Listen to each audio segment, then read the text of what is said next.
What's up, everyone? This is the Dan Show podcast number 4. Um, just want to give you a quick rundown. Touched on it with my other podcast, the first one. Just wanted to say, like, hey, who the heck is this clown talking? For anybody who comes across my video, yeah, just watch wrestling WWE for a very long time. My brother and I ran an independent wrestling promotion for about 2.5 years here in Houston. We're called Spacetown Wrestling. You can look us up on YouTube. We had guys like Keith Lee, Sammy Guevara, Ricky Starks, like 15 years ago. I think I met Sammy when he was 18 years old. So yeah, we have been in and around the business for a while. Um, I trained somewhat at Tugboat Taylor's school here in Houston. I broke my hand in the first match, and I was kind of like, yeah. Let me get out of this for a little bit. Still helped out with the show, stuff like that. So um, I don't want to sit here and think that I'm more knowledgeable than the next person. Wrestling is all for me. To me, majority of wrestling is just opinion based. This is just theater. This is just storylines. These are just Um, I don't like to use the word fake because I don't feel like it's fake. It's a real show done in real time in front of a real audience in a real arena. So I don't really like to use the word fake. So, anyways, I wanted to get on here about the clash in Paris, or I feel like it's a crash and burn in Paris. It's just nothing about this PLE excited me. It's the last PLE on Peacock.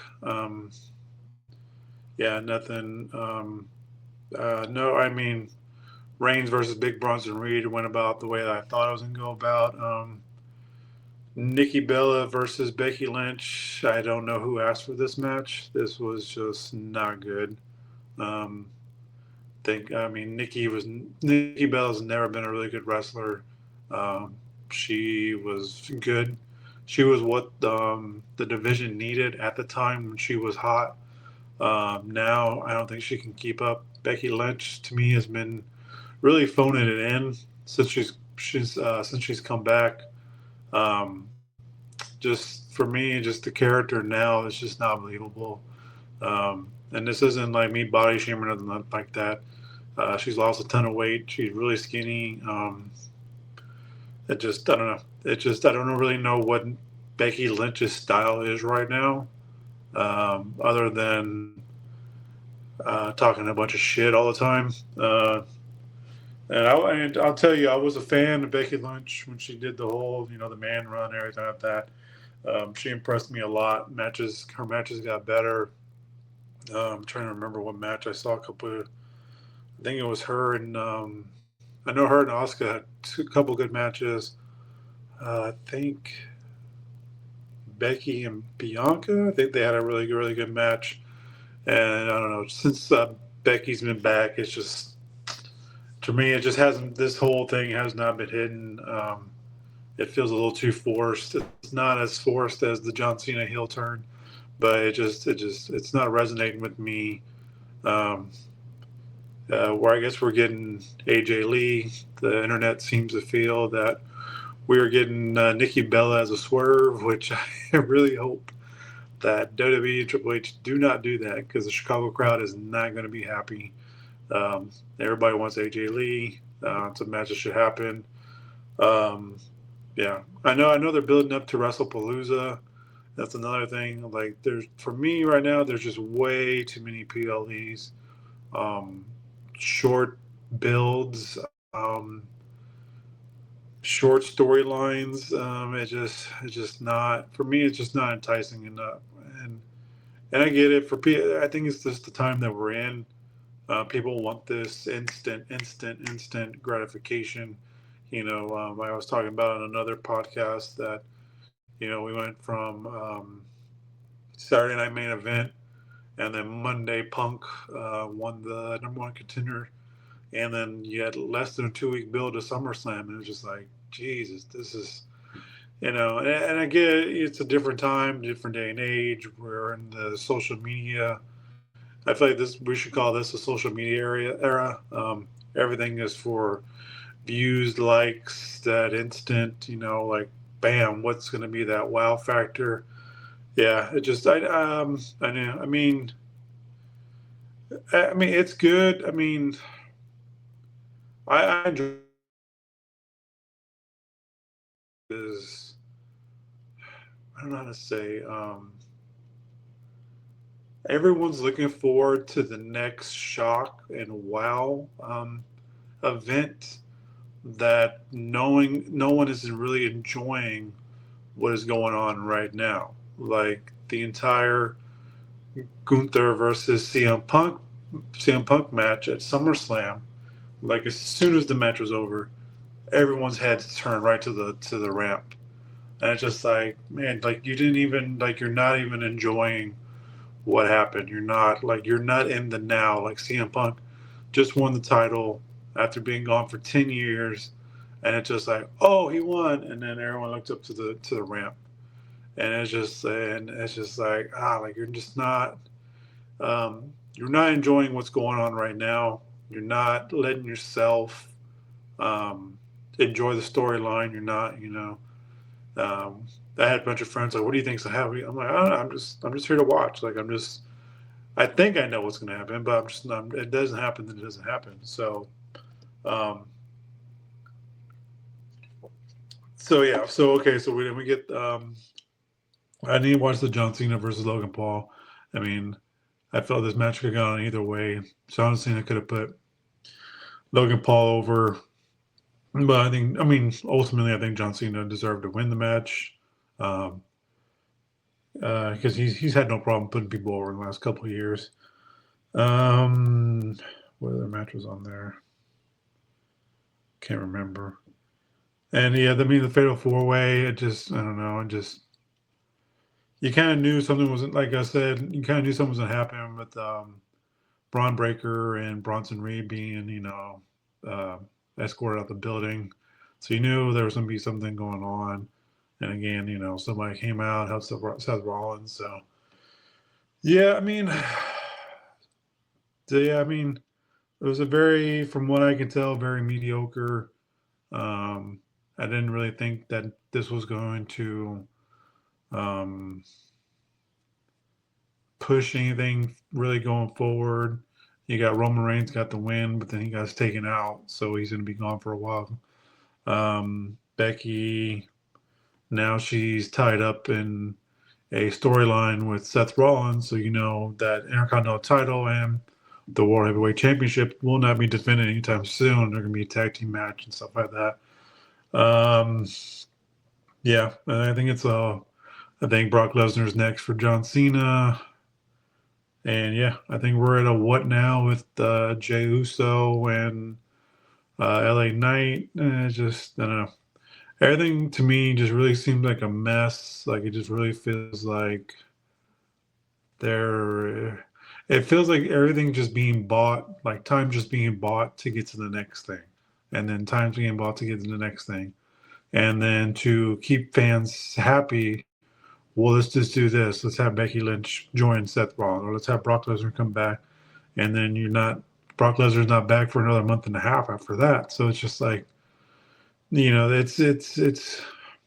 I don't like to, you don't want to compare eras, but it just, everything felt, and everyone says it was overproduced and everything like that under Vince McMahon, but it's just, he had a way of doing things, and it's a reason why there was a way to do things, and it just feels like, and I understand, like watching the Netflix documentary where Triple H says when it becomes too predictable, you need to pivot. I believe 50% of that. I also feel that you need to let a storyline play out. Um, we all know, how a storyline win. It's like going to the movies and not, oh my God, I can't believe the good guy won. Of course, the good guy won. The good guy always wins. It's not the ending; it's how do we get there. And I feel like it's just too much. There's too many pivots. There's too many. Oh, it doesn't matter if it's predictable. It's what matters is the story you're telling to get us there. And that's my biggest issue right now. It's like, and again, I don't fantasy book. I don't think that I'm not the person. Oh, this. I'm the person that's like, why are we doing this if this is not going to go anywhere? That's my issue, and it's become for me. I feel like it's a very very lazy way to book. Very very lazy way because you're just doing things and you don't have to worry about an outcome, and that's my biggest issue right now. So but you guys, anybody I know, I'm always like, okay, we'll just wait and see. Let's just wait and see. Let's just wait and see. And it's like since about WrestleMania, there's been a bunch of wait and sees, and I'm just like, where are we going? Like, like I said in my last podcast, like it just like the John Cena thing, it just doesn't feel like. So it's like, where are we going? And I don't know. That's just my thoughts. Yeah, I'm gonna try to finish the PLE. And I mean, like I said, I already know everything that's gonna happen, highlights and everything like that. Um, Spoilers are always all over social media. So I mean, yeah. So biggest, I guess the biggest takeaways: Roman Reigns will be out.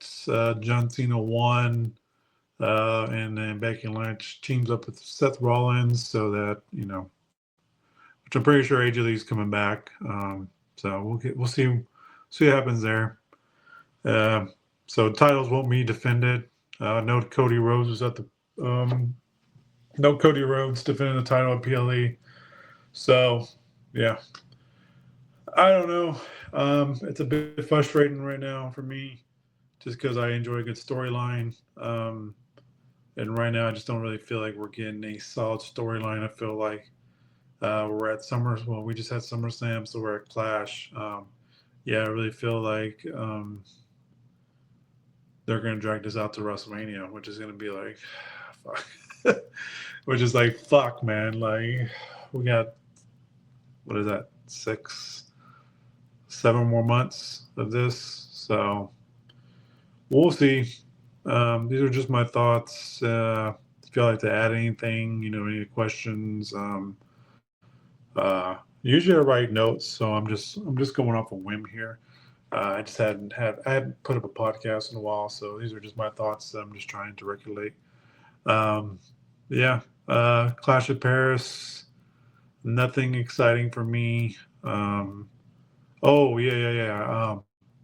I feel like the biggest disappointment and the biggest waste was the fact that they pulled Stephanie Vekir's championship match from the PLE. I really feel like that was not in good taste. And I get that Naomi um, is pregnant, but I feel like there was enough time to build another story. Which I mean, everybody. I mean, I felt like it was either going to be somebody from NXT going to come up, or uh, Io Sky, and it's usually, and that's exactly what happened. It was Io Sky. So I mean, I get it. They want people to get the ESPN app on WrestlePalooza, but yeah, I just feel like I said earlier, something like this just wouldn't happen under Vince McMahon. Vince McMahon doesn't like to do that unless something happens, like something bad happens. So, um,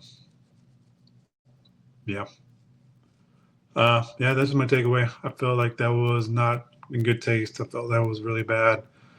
She won the Battle Royal a couple months ago. So, yeah, I mean, we'll see. I mean, it's going to be a good match no matter what. I just feel like the match should have took place at Clash of Paris. And instead, we got Nikki Bella versus Becky Lynch. So, take that as you will. I would be kind of pissed off, especially because WWE doesn't come to Paris very often. So, if Stephanie Vekir was someone you were looking forward to see, and they got pulled, I'd be pretty pissed. So that's just my thoughts. Let me know what y'all think. Am I wrong? Am I just blabbing here? It's 11 o'clock at night here. I've had a long day. But yeah, I just wanted to get on here and share my thoughts. Yeah. Any questions, thoughts, comments? Again, no negativity. There's no need to be negative. Let's just talk shop. Let's just talk wrestling. So yeah, next podcast I'm thinking about doing is going to be Chris Jericho. Where ultimately, when he retires, where will he line up? Is he a top 10 or below? So if y'all want to hear something about that, hit me a thumbs up. I'm gonna try to get some guests on here. I'm kind of I wouldn't say well connected. I know a lot of people in wrestling, retired from wrestling and stuff like that. So I'm trying to get some guests on here for some quick Q and A's. So until next time, Tin Man out.